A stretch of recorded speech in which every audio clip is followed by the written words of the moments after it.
Good morning. You see, I remembered the lapel mic today. Sorry for how quiet yesterday's video was, but I'm still getting used to doing this YouTube thing and remembering all the pieces. Today's video is exactly what it was titled: Witchcraft and Hot Button Topics. We're going to be talking about why they're not going to be here. At least the hot button topics.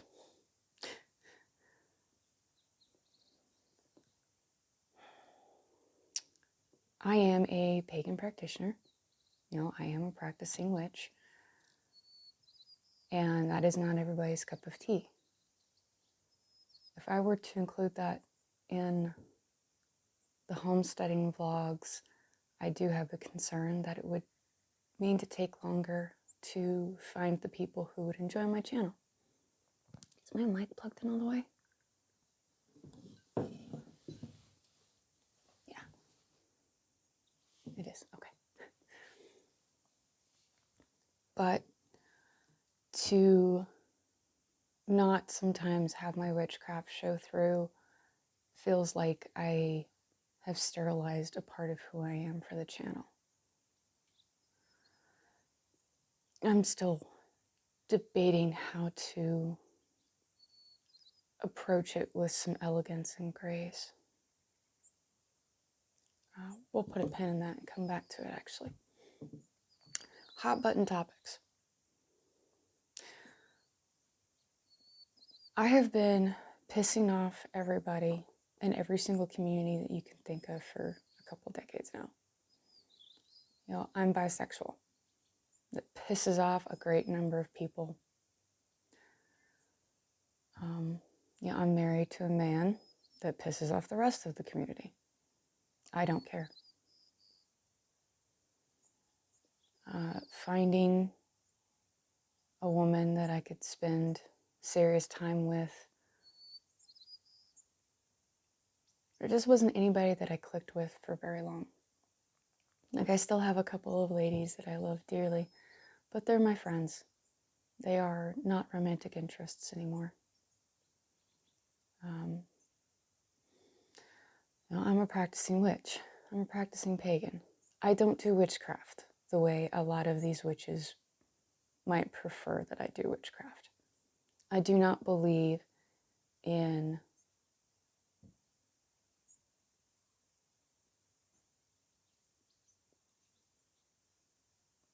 the threefold rule.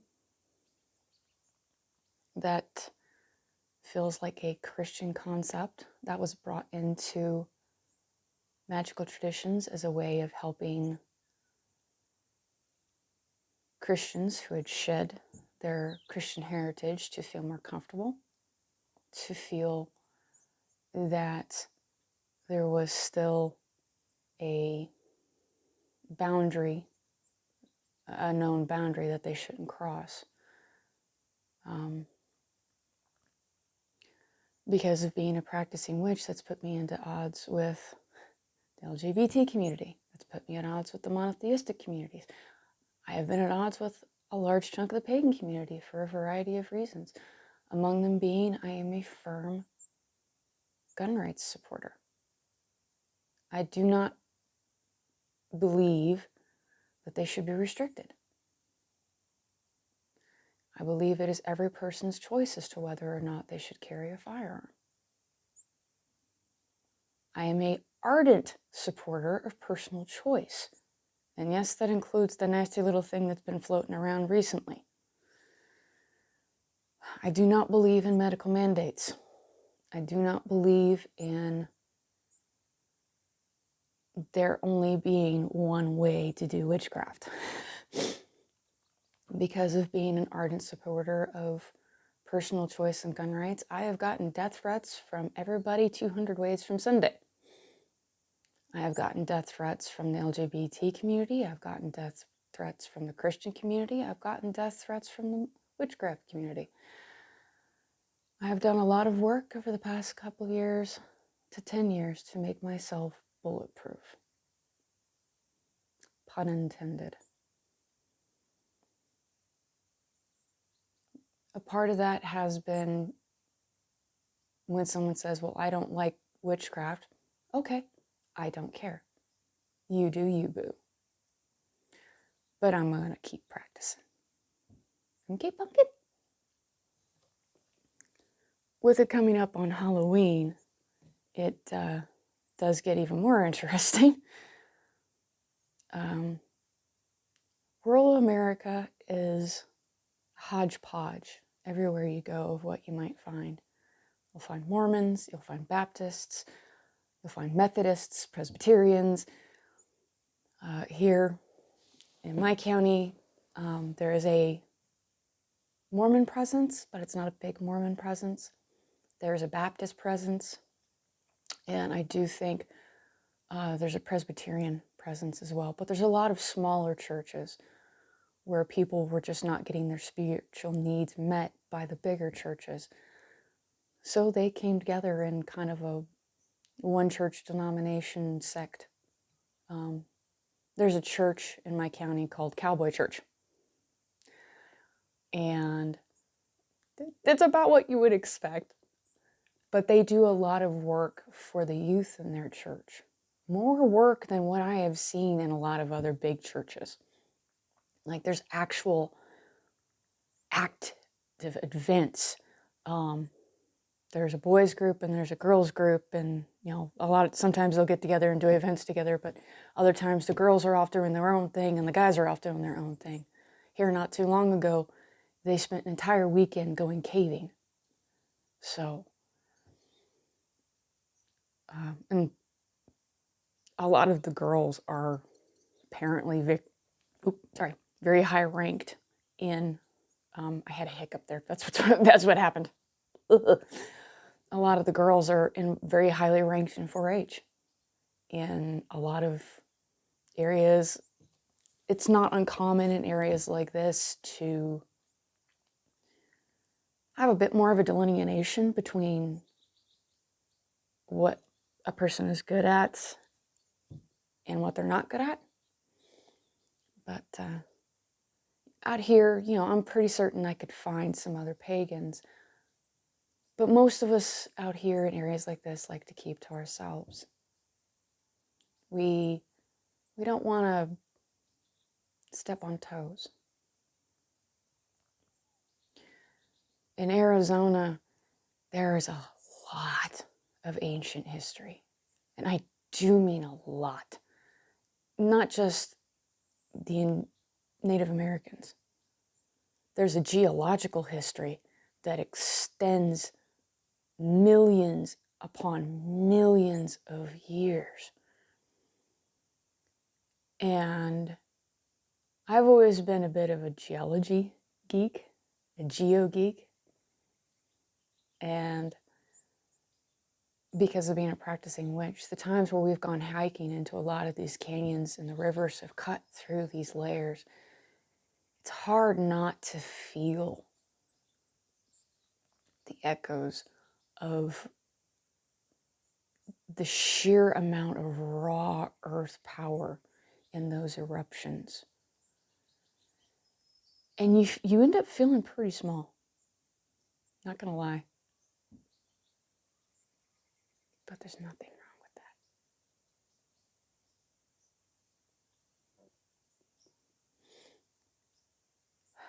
When I've got the windows open and the cats start meowing about stuff, it echoes weird in the house, which creates for some interesting recording situations.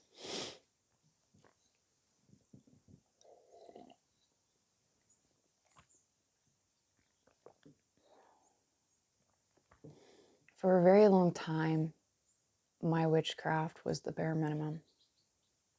It was, I would light a candle, pause for a few moments, maybe light a stick of incense, and then just do what I could about my day. For about 1.5 years, we lived in Los Angeles when I first moved in with my husband.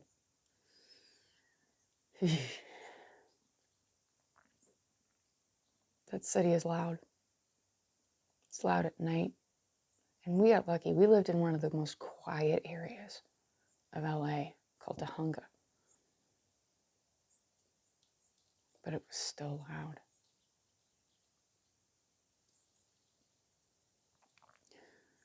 In Phoenix, the first apartment was nice.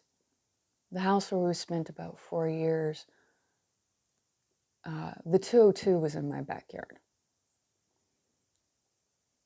You had the 202, a drainage ditch, retaining wall, my house. It was a cacophony all the time. And I didn't notice until we moved here, where it was quiet all of the time, that I was in auditory overload a lot of the time. I would get up, I would turn the music on my computer because I couldn't open the windows. And I would turn the music on to try to drown out outside. Because we were right at a junction to another major highway. That was the 51. The off-ramp on the 202 to the 51 was right there. It was pretty frequent hearing wrecks.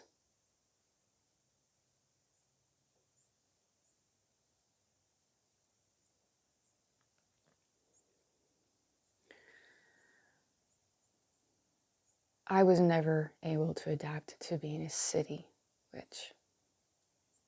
I just couldn't do it. It was stifling. And I hadn't realized that I had a lot of trauma attached to my witchcraft. I had one ex that was always annoyed when I would be doing anything besides sitting on the couch and waiting for him to tell me what he needed. This included witchcraft. He did everything he could to make me feel isolated. And anytime I would go to a convention or I would go ghost hunting with my old ghost hunting group, I would get punished. And we're not going to go into those details. That would get this video rated R.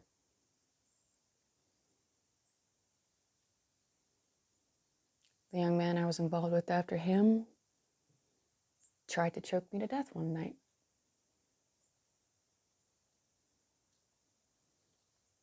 Because I had the audacity to leave a lit candle around him.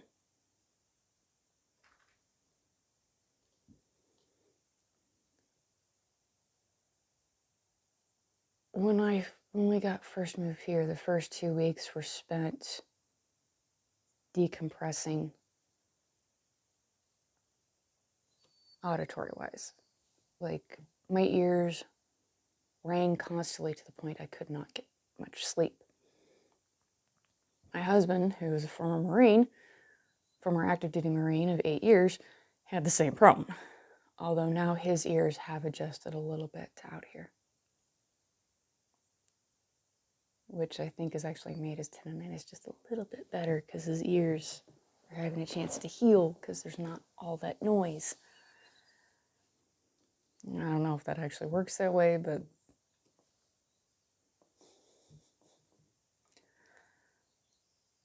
and then there was several weeks of just getting a feel for the property of what I wanted from my studio here, which has a little corner right over in that direction.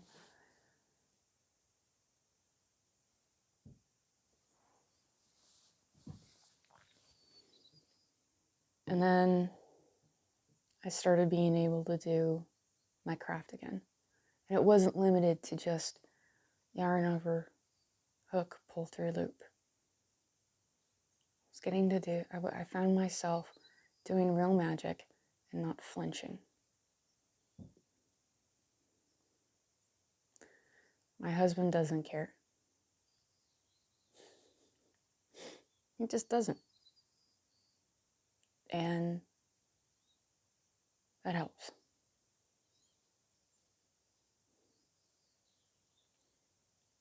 He's a firearms enthusiast like me, so whenever we beat the bounds, we usually bring one or two of our favorite guns with us. I've gotten to the point where I prefer carrying one of the pistols just because it's easier to maneuver through some of the desert jungle that we have on the back 7 now. We made the mistake of letting that grow up so thick. I think one of the main reasons why I suddenly find myself more in tune with my craft again is because I'm no longer in a choking city.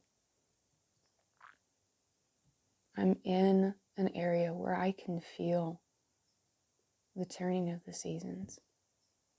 I can feel the coming and going of monsoon season.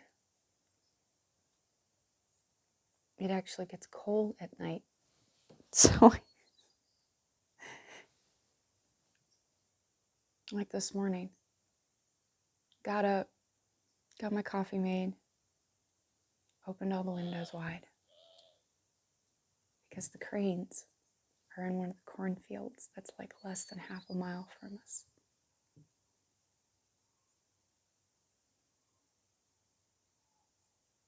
It looks like they usually rest for a couple of hours and then they take off again.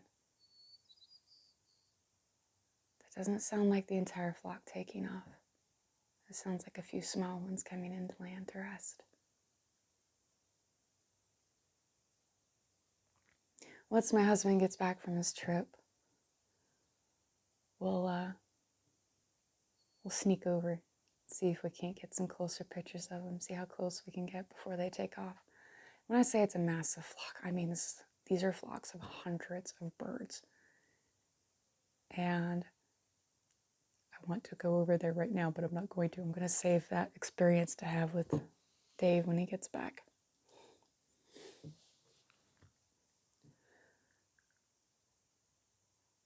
Going back to the hot button topics, there are hundreds of thousands of channels out there that talk about that stuff. So if you come here looking for it, you're going to be disappointed. My channel is meant to be a break. And if you can't take a break from a hot button issue for a little while and rest, you're part of the problem. We, as a species, as individuals, as humans, we're not wired to be outraged 100% of the time, 24/7, 365 days a year.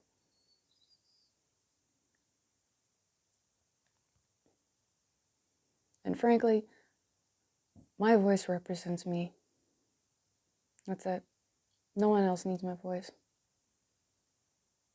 Because if I'm speaking for them, doesn't that mean I'm speaking over them?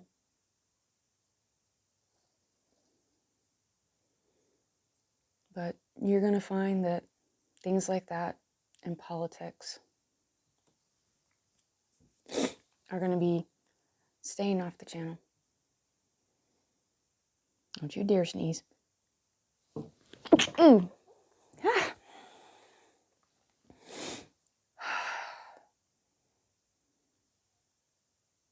Don't you dare call that a cute sneeze in the comments either. It was not cute. But I'm still trying, like I said, I'm still trying to figure out how to gently balance and approach with some elegance and grace my spiritual practice. Because it will pop up. You know, I have a jar of frozen monsoon water that when I'm ready to start planting seeds for the seedlings for next year, I'm going to be using as the first watering.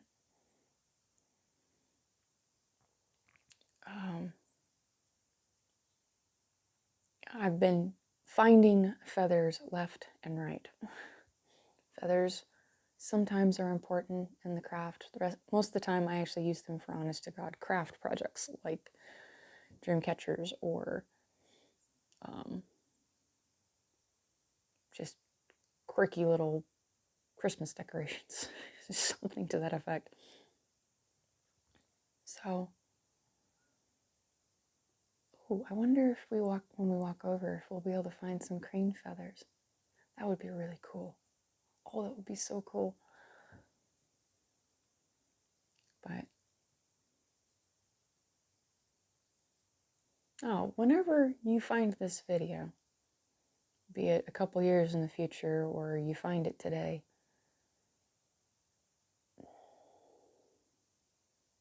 you can tell them I'm struggling to figure out how to approach it. I had the idea of once a season uploading a video, strictly about Witchcraft. Then I had another idea about why not just do it gently here and there. You know, sometimes show lighting a stick of incense, or sometimes show lighting one of your candles. Maybe talk about some of your workings after they're over.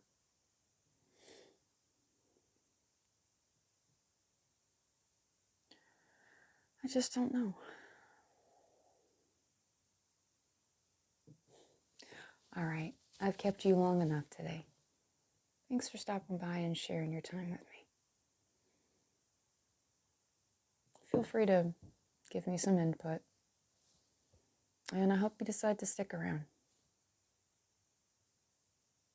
Until next time.